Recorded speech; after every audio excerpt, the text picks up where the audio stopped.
আমাদের আজকের সমাধান পর্ব হচ্ছে ত্রিকোণমিতি জগতের তিনটি গণিত। এটা হচ্ছে প্রথম গণিত, এটা হচ্ছে দ্বিতীয় গণিত, এটা হচ্ছে তৃতীয় গণিত। আমরা প্রথম গণিতটা সমাধান করব। দেখো আমরা প্রথম গণিতটা কি করব, সমাধান করব। তো কিভাবে সমাধান করি এটা লক্ষ্য করো যে এই যে ট্যান থিটা সমান আছে 5/7, আমরা এই ট্যান থিটার থেকে একটা ইকুয়েশন তৈরি করে নেব। তো দেখো এই ট্যানকে ভাঙলে sine theta by cos theta সমান সমান 5/7। এবার আমরা আড়াআড়ি গুণ করব। তো আড়াআড়ি গুণ করে আমরা পাচ্ছি কি, দেখো 5, এটার সাথে এটা গুণ করলাম, 5 কস থিটা সমান 7 সাইন থিটা পেলাম। অর্থাৎ এটা একটা ইকুয়েশন, 5 কস থিটা সমান 7 সাইন থিটা।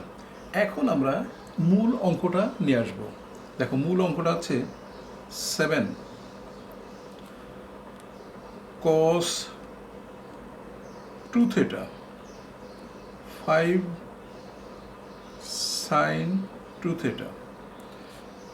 তো আমরা এর প্রত্যেকটা অঙ্কের মানে প্রত্যেকটা মানের একটা সূত্র জানি। এটা সূত্র হচ্ছে 1 - 2 sin square theta,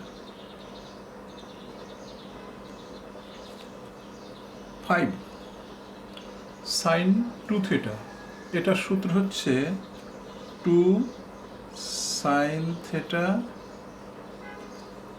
cos theta. তো এখন দেখো আমি এটা গুণ করে দিচ্ছি, 7 14 sin স্কয়ার থিটা।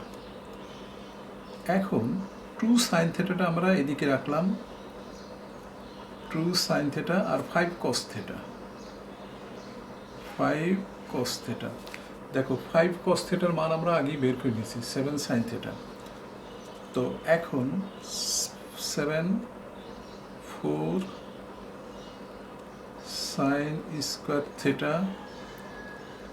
দেখো এটা কি 7 sin থিটা, তাহলে 2 sin theta into 7 sin theta. দেখো 7 sin theta, 7 minus 4 sin square theta, এটা 14 sin স্কয়ার থিটা। এটা কেটে গেল, আমাদের অ্যান্সার আসছে 7। দেখো এই অঙ্কটার সলিউশন এর মান হচ্ছে 7, অর্থাৎ এই 7 আর এই cos 2 থিটার যে সহগ সম্পূর্ণ বাদ দিয়ে এই 7 সেম হলে, মানে এখানে 7 হলে এখানে যদি 7 হয় তাহলে অ্যান্সার হয় 7। এরপর আমরা চলে আসলাম আরেকটি অঙ্ক। দেখো 2 নম্বর অঙ্কটা দেখো, এগুলো সবই কিন্তু ঢাকা ভার্সিটি সহ বিভিন্ন বিশ্ববিদ্যালয় ভর্তি পরীক্ষার জন্য অত্যন্ত গুরুত্বপূর্ণ। ভর্তি পরীক্ষা রিটেন হিসেবে আসবে এগুলো, ঢাকা ভার্সিটি যদি আসে এটা রিটেন হিসেবে আসবে। এটাকে এটা দিয়ে ভাগ করো, দেখো 1 নম্বর সমীকরণ, এই 2 নম্বর সমীকরণ। আমরা sine x minus sine y divided by, দেখো cos ওয়াই cos এক্স, উপরে হচ্ছে 3/5 1/5, কাটাকাটি করলে দেখো 3 হয়, তাহলে আমাদের এর মান হয়ে যাচ্ছে 3। উপরের একটা সূত্র ফেলো, প্রথমে cos x প্লাস y/2, তারপরে sin x মাইনাস y/2, নিচে যেহেতু cos মাইনাস cos দুইটি সাইন হবে, sin x প্লাস y/2, এটা sin x মাইনাস y হবে, x মাইনাস y/2 সমান 3। এই দুইটি কেটে গেল, এটা কেটে গেল, তাহলে এখানে আসছে কি cos সাইন, কিন্তু মানগুলো সেম, সেই জন্য আমরা লিখতে পারি cot। এই যে হাফটা বাইরে নিয়ে আসলাম, নিয়ে আসার পরে x প্লাস ওয়াই সমান সমান 3, দেখো এটা কিন্তু প্রমাণ চেয়েছিল, সেই প্রমাণটা আমরা এখানে এইভাবে সমাধান করে ফেললাম, এটা প্রমাণটা কমপ্লিট হয়ে গেল। এরপরে আমরা চলে আসলাম আরেকটি অঙ্ক, দেখো একদম লাস্টে 3 নম্বর অঙ্কটা দেখো। এই 3 নম্বর অঙ্কটা সলিউশন করতে হলে আমাকে কি করতে হবে সেটা খুব ভালো করে খেয়াল করো। এখানে সাইন টু আলফা সমান 4 সাইন টু বিটা আছে, দেখো সাইন টু আলফা সমান 4 সাইন টু বিটা, তাহলে আমি এইটাকে এইটা দিয়ে ভাগ, sine two alpha by sine twice beta সমান সমান 4। এই 4-এর নিচে একটা 1 নিয়ে নিলাম, দেখো 4-এর নিচে কী করছে একটা 1। এখন বিয়োজন যোজন করতে হবে, কী করতে হবে বিয়োজন এবং যোজন করতে হবে। তো বিয়োজন করলে কি হবে দেখো, sine two alpha sine twice beta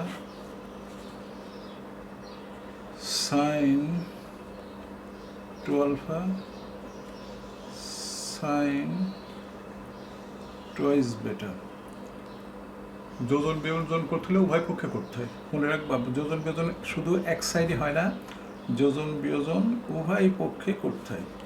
এখানে 3/5 হলো, দেখেছ 4 থেকে 1 বাদে 3 5। এটা সূত্র ফেলে দাও, সূত্রটা হচ্ছে প্রথমে কি করতে হয় ট্যান, প্রথমে কস সাইন মাইনাস সাইন থাকলে প্রথমে কি করতে হয়, প্রথমে করতে হয় কস, কস টু আলফা টু বেটা বাই 2 দিয়ে ভাগ করলে আলফা প্লাস বেটা হয়ে যায়, আমরা এইটা পাচ্ছি আলফা প্লাস বেটা। তারপরে সাইন আলফা মাইনাস বেটা, এটা হয়। নিচেরটা দেখো এই যে 2 সাইন আলফা প্লাস বেটা এবং কস কস আলফা মাইনাস বেটা সমান সমান 3/5, এটা হলো দেখো 3/5 হলো। এরপরে এই দুই কেটে গেল, তারপর দেখো এটা উপরে এটা নিচে, এটা উপরে এটা নিচে, তাহলে এটা সাইন বাই কোস, তাহলে এটা কি হলো ট্যান, ট্যান আলফা মাইনাস বেটা। এখন একটু লক্ষ্য করো, এটা নিচে সাইন আছে, এটা নিচে নিয়ে আসলে এটা ট্যান আলফা প্লাস বেটা সমান সমান 3/5। দেখো প্রমাণ হয়ে গেল, আমাদের কি হয়ে গেল tan alpha minus beta by tan alpha plus beta 3/5, অর্থাৎ 3 নম্বর অঙ্কটা আমাদের প্রমাণ হয়ে গেল। তো বুঝতে পারছো এইভাবে তোমাদেরকে অঙ্ক সলিউশন করতে হবে। আজ এই পর্যন্তই।